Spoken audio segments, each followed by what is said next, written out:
Hello everyone, I'm Leanne Barclay. I'm the cardiac rehabilitation nurse at Dunedin Hospital, and at the moment we're under difficult conditions and under COVID-19 planning and little access to some of the cardiac rehab programs that we have in the Dunedin area. So follow-up might be a little bit patchy and you may have not got all the information that you need in hospital, just depending on what is happening currently. Hopefully this will change soon and we'll go back to normal conditions, but I just wanted to talk you through some of what perhaps you should know for going home after having a heart attack and or a stent placed in. So it's just heart attack and stents that I'm talking about today. If you've had coronary artery bypass grafts, I'll try and make another video for that and put that up on my YouTube channel. So I just wanted to go over what to expect for the first few weeks at home. Hopefully, and you should have received a discharge summary, and it goes over everything that's happened to you while you're in hospital, and it will have a list of your medicines there. You should check in with your GP, whether that's just phoning up your GP's rooms and just asking what they want to do, or actually having a physical visit with them, but phoning first. And they'll let you know what they want to do if they want to see you. But you will need to see your GP or contact your GP to have a continuation of your medicines, but hopefully the situation won't last that long. So for the first few weeks going home, we expect you to feel a little concerned and anxious about what has happened to yourself, and you might still be a little bit uncomfortable. You will feel tired. That's entirely normal after having a heart attack or stents. Even having stents on their own can make you feel particularly tired. So that's okay to feel tired.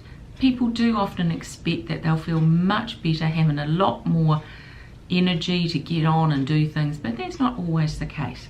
And I think it's due to your body reacting to something abnormal and new, and also you've been started perhaps on lots of new medicines where you may not have been on anything in the past.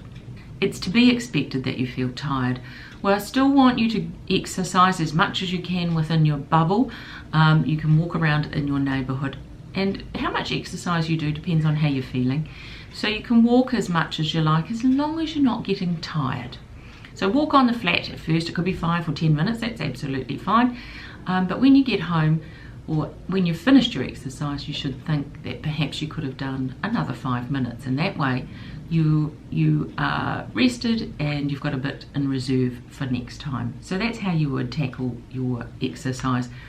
Avoid heavy lifting, things like mowing lawns or digging the garden or moving firewood or picking up the chainsaw. Not to be done in the first couple of weeks after a heart attack, or certainly the first week after a stent, if you had the stent without the heart attack.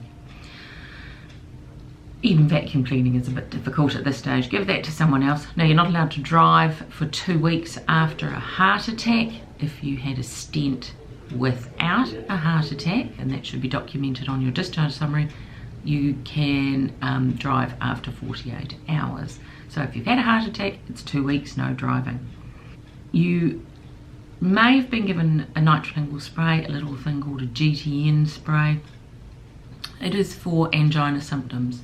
So angina is when you get a heaviness or a tightness in the chest. It might be in the neck, the jaw, the gums, the arms, the shoulder blades, or down the back. So if you get any of that, stop what you're doing and sit down. Take a spray, 1 squirt under the tongue, and wait 5 minutes.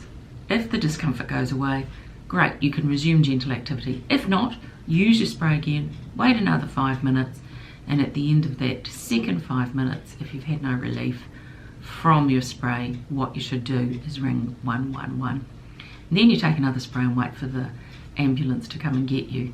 And those are our usual protocols, but if you may have been told something else, so follow whatever advice you've been given by your cardiologist, but that is what the usual standard advice is.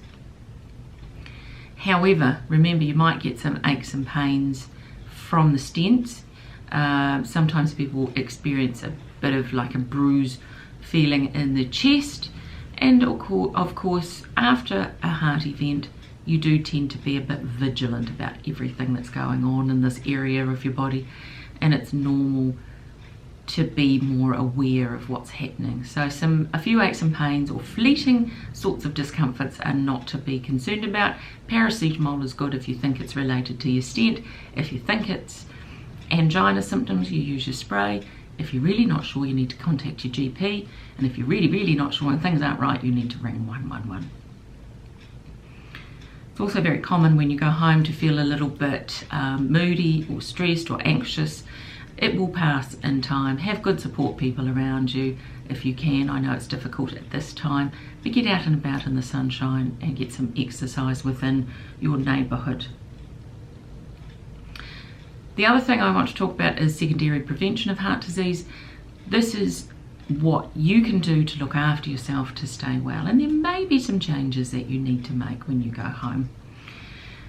It may be that you need to quit smoking, and so hopefully you've received some support, or that you can get some support through your GP, and you might ask for some nicotine replacement therapy or referred to some counselling if it's available.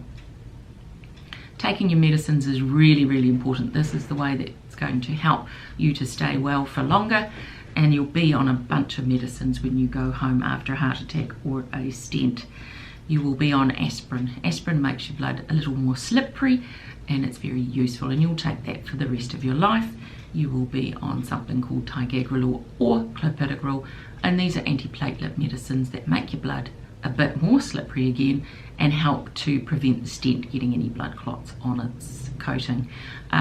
You will probably take that ticagrelor or clopidogrel. I know they are not easy things to say, but you need to take that for 12 months. You may experience some bruising, or you may bleed a little more readily while you're taking that medicine, so just take care. If you are a man and you shave, they recommend that you use an electric shaver. You will be on a cholesterol medicine, something called atorvastatin is the most common one that we use, and you take that every day for the rest of your life because it's going to increase your survival and protect you against having further heart attacks whilst also lowering your cholesterol. You may also be on something called a beta blocker or an ACE inhibitor, something like bisoprolol or enalapril, and you'll be taking those for a certain amount of time, and it might be 1 year, 3 years, but up to discussion with you and your cardiologist. Those medicines help to calm your heart down after your heart event and gives your heart a bit of a chance to rest and recover and get a bit stronger. Following a diet that's a healthy diet is really important, and you might have to make some changes when you go home. So looking at things like eating less meat but more vegetables is really important. Cutting out lots of hard fats from your diet. Eating less sugar and less salt is something that you might have to look at. Breakfast is important. I would recommend things like wheat bix or porridge for breakfast. Something like a sandwich with grainy bread would be fine for lunch with some salad filling. And for your evening meal, a small amount of meat, red meat, or fish or chicken is okay, with a small serving of potato, rice or pasta, and lots of vegetables on the plate. For snacks in between, fruit is fine, and maybe some nuts and seeds would also, as a snack, is also a good option for snacking. Alcohol is to be limited. 1 or 2 standard drinks a day is okay. A standard drink is a stubby of beer, a small glass of wine or a nib of spirits. Can't save them all up for the weekend, and you should have 2 alcohol-free days a week. Exercise is important, and after you're recovering from your heart attack, you just start gradually and build up, but we're looking at 30 minutes of exercise most days of the week. So swimming, cycling, walking are all good, although you're not allowed to swim at the moment. You can cycle in your neighbourhood, but I'd wait for a little while, especially if you've got a wrist puncture. I wouldn't get on the bike for the first week anyway. A lot of people do have sleep problems before and after heart events, so try and get good amounts of sleep. It's really important to try and have regular sleep, and that'll help you feel more relaxed and less stressed and more able to go about your daily activities.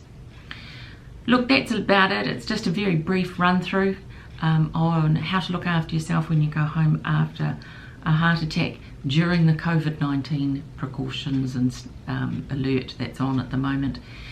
Hopefully soon we'll get back to our normal kinds of business and you'll be able to come to the gym and come to the classes at the Heart Foundation.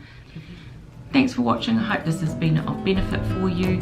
Take care, stay well.